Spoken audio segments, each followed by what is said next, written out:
Movie की शुरुआत में हमें इस कहानी के विलेन नल को दिखाया जाता है, जो कि अपने प्लेनेट पर फंसा हुआ है। दरअसल नल ही वो है जिसने सिम्बायोट को बनाया है, पर नल के कहर की वजह से उन सभी सिम्बायोट ने मिलकर उसको एक जगह पर कैद कर दिया और सिर्फ एक ही चीज़ नल को उस कैद से आज़ाद करवा सकती है और वो है कोडेक्स। इसलिए उसे ढूंढ कर लाने के लिए नल अपने काफ़ी सारे क्रिएचर को अलग अलग गैलेक्सी में भेज देता है। इसके बाद आगे हम एडी को देखते हैं, जो कि एक बार में बैठा हुआ है, जहां पर बार वाला उसे कुछ सुपर हीरो के बारे में बता रहा था। लेकिन तभी वेनम अपनी पावर से उसे एक दूसरे टाइम जोन में ले आया, जहां पर उसके सामने वही बार वाला था।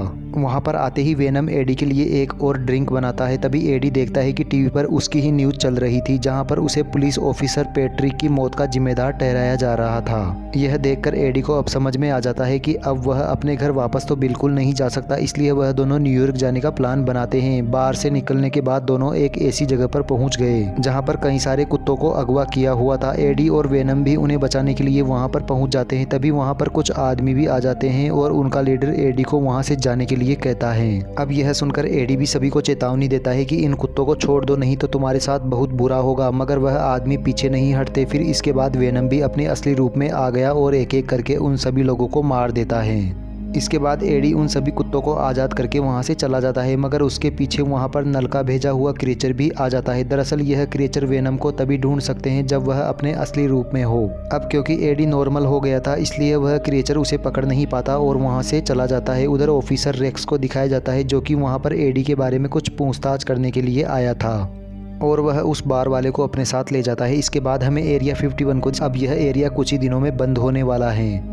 अंदर हम रेक्स को एक वैज्ञानिक बेन के साथ देखते हैं और वह दोनों रिसर्च सेंटर के लिए काम कर रहे थे। आज यहाँ पर पैट्रिक को भी लाया जाता है ताकि वह लोग उसके अंदर सिम्बायोट को डालकर फिर से जिंदा कर सके और एक सिम्बायोट उसकी बॉडी के साथ एडजस्ट भी हो जाता है। इसके बाद बेन भी उससे वहाँ पर सवाल करने के लिए आ गई। वह देखती है कि पैट्रिक मॉन्स्टर शब्द बार बार ले रहा था। वह बेन को बताता है कि हमें वह क्रिएचर ढूंढने के लिए आ रहे हैं और हम सबको वह मार देंगे, इसके बाद सभी मारे जाएंगे। बेन पूछने की कोशिश करती है कि आखिर वह क्रिएचर कौन है, मगर पैट्रिक उसे कुछ नहीं बताता क्योंकि वह कुछ भी बताने से बहुत ज़्यादा घबरा रहा था। दूसरी तरफ एडी एक प्लेन से न्यूयॉर्क जा रहा होता है कि तभी वेनम भी अपने असली रूप में आ गया और उसके असली रूप में आते ही वह क्रिएचर भी वेनम को ढूंढ लेता है और इसके बाद वह भी उस प्लेन पर आ गया। वह वेनम पर हमला करने की कोशिश करता है, मगर वह क्रिएचर वेनम को मारते मारते खुद प्लेन के साइड वाले पंखे से कटकर मारा गया। इस क्रिएचर को देखकर वेनम भी समझ जाता है कि उसे अब छुप कर ही रहना होगा, इसलिए एडी फिर से अपने असली रूप में आ जाता है और बिना वेनम के ही प्लेन से नीचे गिरने लगा। मगर वेनम खुद का पैराशूट बनाकर एडी को नीचे गिरकर मरने से बचा लेता है और वह क्रिएचर भी नीचे गिरने के बाद अपने बॉडी पार्ट्स को जोड़कर फिर से जिंदा हो जाता है। उधर एडी वेनम से पूछता है कि आखिर वह क्रिएचर हमारा पीछा क्यों कर रहा था, जिस पर वेनम बताता है कि नल ने सिम्बायोट बनाया है और उस क्रिएचर को भी, लेकिन हम सब ने मिलकर नल को एक जगह पर कैद कर दिया और उस कैद से आज़ाद होने के लिए नल को कोडेक्स चाहिए, जो कि सिर्फ उसे हमसे मिल सकता है क्योंकि हम दोनों एक दूसरे से बहुत ही ज़बरदस्त तरीके से जुड़े हुए हैं। वह कोडेक्स एडी की बॉडी में तब बना था जब वह मर गया था और वह क्रिएचर भी ठीक उसी कोडेक्स के जरिए उनका पीछा कर रहा है।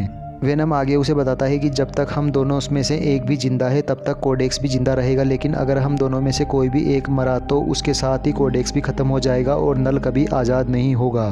फिर थोड़ा आगे जाने के बाद एडी को एक घोड़ा दिखाई देता है। वेनम भी उसके अंदर जल्दी से चला गया ताकि वह जल्दी से आगे का रास्ता तय कर सके। उधर एरिया 51 में हम वहाँ की लैब में काफ़ी सारे सिम्बायोट को देखते हैं। वह भी कुछ वक्त पहले उल्कापिंड से इस धरती पर आए थे और उनके इस पृथ्वी पर आते ही रेक्स और उसकी टीम ने उनके नीचे गिरते ही पकड़ लिया।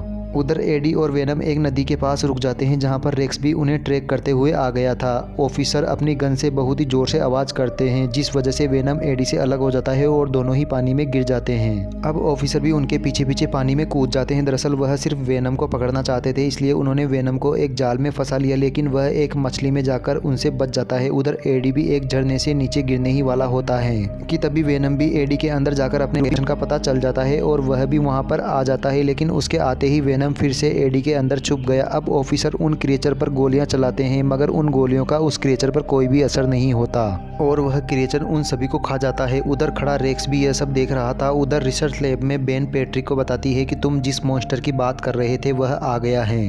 यह सुनकर पैट्रिक वाला सिम्बायोट बेन को कहता है कि वह हमारे लिए यहाँ पर नहीं आया है, वह तो हमारे ही जैसे किसी और के लिए यहाँ पर आया है। दरअसल उसे कोडेक्स चाहिए और वह क्रिएचर उस कोडेक्स को ले जाकर नल को दे देगा। जिस दिन भी उसे वह कोडेक्स मिल गया उस दिन नल सारी दुनिया को तबाह कर देगा, क्योंकि वह इस यूनिवर्स से भी पहले आया था। कोडेक्स उसकी आज़ादी की चाबी है, लेकिन अगर होस्ट और सिम्बायोट में से कोई भी एक मर गया तो कोडेक्स भी नहीं रहेगा। यह सुनकर रेक्स उनमें से किसी भी एक को मारने के लिए चला जाता है। दूसरी तरफ एडी भी उस बीहड़ इलाके से बाहर निकलने की कोशिश कर रहा था कि तभी वहाँ पर उसे एक परिवार मिलता है जो कि वहाँ पर घूमने आया था। वहाँ पर बैठा आदमी उसे बताता है कि वह सभी एलियंस को देखने के लिए एरिया 51 के लिए जाने वाला है। इसके बाद एडी अपने आगे का सफर उनके साथ ही करता है और सभी उस ट्रिप में काफी मजे करते हैं। अगले दिन एडी पास ही के शहर में उनकी गाड़ी से उतर गया। वह आदमी एडी को पैरों में पहनने के लिए जूते देता है। इसके बाद एडी पास ही के रेस्टोरेंट में जा ही रहा था कि तभी बाहर खड़े गार्ड ने उसे रोक लिया। क्योंकि उसके कपड़े बहुत ही गंदे थे, इसलिए एडी ने दूर खड़े नशेड़ी आदमी को बेहोश करके खुद उसका सूट पहन लिया और सीधा एक कसिनो में चला जाता है, जहाँ पर उसे अपनी पूरी स्टोर वाली दोस्त भी मिलती है।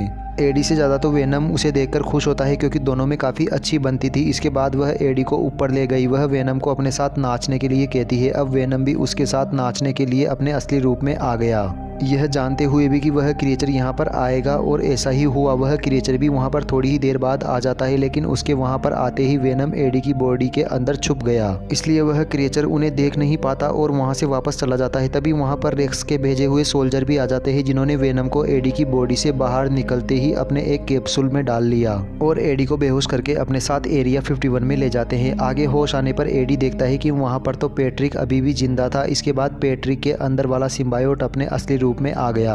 वह एडी से कहता है कि यहाँ पर हमारे जैसे बहुत सारे सिम्बायोट है, हमें नल के द्वारा भेजे हुए क्रिएचर को हराने के लिए एक फौज तैयार करनी चाहिए ताकि वह कोडेक्स लेकर आज़ाद ना हो सके। वह दोनों बात कर ही रहे थे कि तभी वहाँ पर रेक्स भी अपने सोल्जर के साथ आ गया। वह यहाँ पर एडी को मारने के लिए आया था, क्योंकि अगर वह खत्म हो गया तो कोडेक्स भी खत्म हो जाएगा, इसलिए उसने एडी को गोली मार दी। लेकिन तभी वेनम वहाँ पर खड़ी एक वैज्ञानिक के अंदर से आ जाता है और सीधा एडी के अंदर चला गया। पर तभी वहाँ पर नल का भेजा हुआ क्रिएचर भी आ जाता है और वह इन सभी पर हमला करने लगा। दूसरी तरफ से पैट्रिक वहाँ पर उस क्रिएचर को पकड़कर एडी को वहाँ से जाने के लिए कहता है, लेकिन तभी वह क्रिएचर पैट्रिक को खा गया। तभी वेनम सभी सिम्बायोट को आज़ाद करने के लिए कहता है और फिर वहाँ पर खड़ी एक वैज्ञानिक भी सभी सिम्बायोट को आज़ाद कर देती है। आज़ाद हुए सिम्बायोट अलग अलग इंसानों को पकड़कर उस क्रिएचर का सामना करने लगते हैं, लेकिन वह अकेला क्रिएचर उन सभी सिम्बायोट पर भारी पड़ रहा था। बाहर निकलकर एडी देखता है कि वहाँ पर वही परिवार एलियन देखने के लिए आया हुआ था। एडी उन्हें कहता है कि तुम्हें यहाँ पर नहीं आना चाहिए था। उसी वक्त उनके नीचे आकर एक कार लगती है, जिस वजह से उनका टावर नीचे से टूटने लगा और सभी लोग नीचे गिरने लगते हैं, मगर एडी और बाकी के सिम्बायोट ने मिलकर सभी को नीचे गिरने से बचा लिया।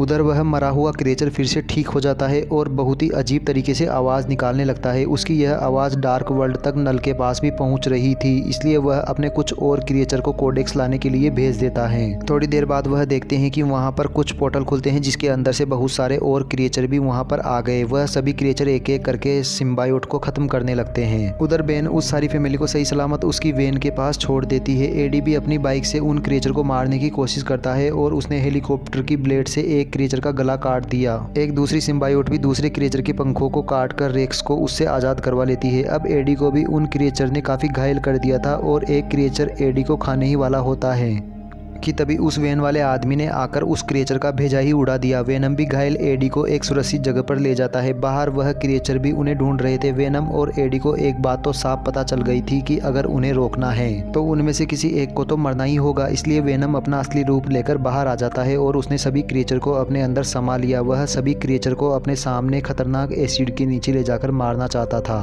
अब वह जैसे ही उस जगह पर गया तो वह एडी को अपने अंदर से बाहर निकालकर फेंक देता है ताकि एडी बच सके। दूसरी तरफ रेक्स भी उस मशीन को चालू कर देता है, जिस वजह से उसके ऊपर बहुत ही ज़्यादा मात्रा में एसिड गिरने की वजह से क्रिएचर के साथ साथ वेनम भी मारा जाता है। और तभी वहाँ पर एक बहुत ही बड़ा ब्लास्ट होता है। वेन और उसकी साथ वाली वैज्ञानिक दोनों आग से बचने के लिए भाग रही थी कि तभी पीछे वाली वैज्ञानिक नीचे गिर गई। अब उस वैज्ञानिक को बचाने के लिए बेन अपने अंदर एक सिम्बायोट को ले लेती है और जल्दी से उसे आग में जलने से बचा लेती है। सिम्बायोट आने के बाद बेन का एक हाथ भी ठीक हो जाता है, जो कि बिल्कुल भी काम नहीं करता था। दूसरी तरफ अंदर एडी भी जिंदा होता है। इसके बाद एडी की आंखें सीधा हॉस्पिटल में खुलती है, जहां पर वह वेनम से बात करने की कोशिश कर रहा था कि तभी उसके पास बैठा हुआ कर्नल कहता है कि वह अब तुम्हारे अंदर नहीं है। कर्नल एडी से कहता है कि जो भी तुमने किया है उसके लिए हम तुम्हारे शुक्रगुजार हैं और तुम्हारे ऊपर लगे जो भी आरोप थे वह भी मिटा दिए गए हैं, यानी कि अब तुम आराम से अपने घर में जी सकते हो, तुम्हें कोई भी परेशान नहीं करेगा। जाते वक्त कर्नल एडी को यह सारी बातें राज रखने के लिए कहता है। इसके बाद सीन शिफ्ट होता है और आगे हमें एडी को दिखाया जाता है, जो कि वेनम के बिना ही अपनी ज़िंदगी जी रहा है, लेकिन अब वह अपनी ज़िंदगी में वेनम की कमी को बहुत ज़्यादा महसूस कर रहा है और काफ़ी सारी अपनी पुरानी यादों को भी याद करता है जो पल उसने वेनम के साथ मस्ती करते हुए बिताए थे। आगे दूसरी तरफ डार्क वर्ल्ड में हम नल को देखते हैं जो कि अब और भी ज़्यादा गुस्सा हो गया है क्योंकि उसके सारे किए कराए पर पानी फिर गया था। वह गुस्से में कहता है कि जब भी मुझे आज़ादी मिलेगी मैं सभी को ख़त्म कर दूंगा। उधर एरिया 51 में वह बार वाला भी उस अंडरग्राउंड रिसर्च लैब से बाहर आता है। जैसे ही उसने बाहर देखा वहां पर सब कुछ तबाह हो चुका था। और इसी के साथ ही यह मूवी यहीं खत्म हो जाती है। दोस्तों यह मूवी आपको कैसी लगी? अगर वीडियो पसंद आई हो तो चैनल को सब्सक्राइब कर दीजिए और वीडियो को लाइक कर दीजिए। मिलते हैं अगली मूवी के साथ, तब तक बने रहिए हमारे साथ हमारे चैनल पर।